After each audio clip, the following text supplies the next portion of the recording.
Urdu Islamic T V. بسم اللہ الرحمن الرحیم۔ السلام علیکم ورحمۃ اللہ وبرکاتہ۔ اردو اسلامک ٹی وی پر آپ حضرات کو خوش آمدید کہتے ہیں۔ میں ایک دفعہ پھر آپ کی خدمت میں حاضر ہوا ہوں ایک نئی ویڈیو کے ساتھ۔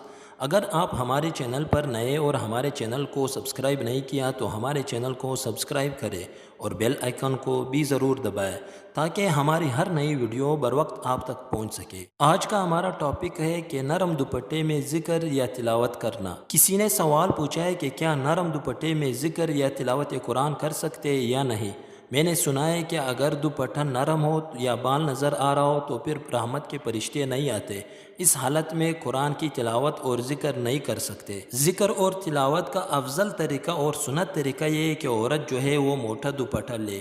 اگر بال نظر آ رہا ہو، وہ ذکر کر رہا ہو، اتنا باریک دوپٹہ ہو تو اس میں بھی کوئی مذائقہ نہیں ہے۔ ذکر کرنا اس میں جو ہے وہ کوئی گناہ نہیں ہوگا۔ باریک دوپٹے میں بھی ذکر کر سکتے، لیکن افضل اور سنت یہ ہے کہ موٹا دوپٹہ لے۔ اگر عورت نماز پڑھ رہی ہو تو پھر اس کے لیے موٹا دوپٹہ لازمی ہے۔ وہ باریک دوپٹے میں نماز نہیں پڑھ سکتے کیونکہ نماز جو ہے وہ باریک دوپٹے میں صحیح نہیں ہوتا۔ امید کرتے ہیں آپ حضرات کو ہماری ویڈیو پسند آئی ہوگی۔ مزید اس طرح ویڈیوز دیکھنے کے لیے ہمارے چینل کو سبسکرائب کریں۔ تب تک کے لیے اجازت دیجیے، پھر ایک اور نئی ویڈیو کے ساتھ ملاقات ہوگی۔ اللہ حافظ۔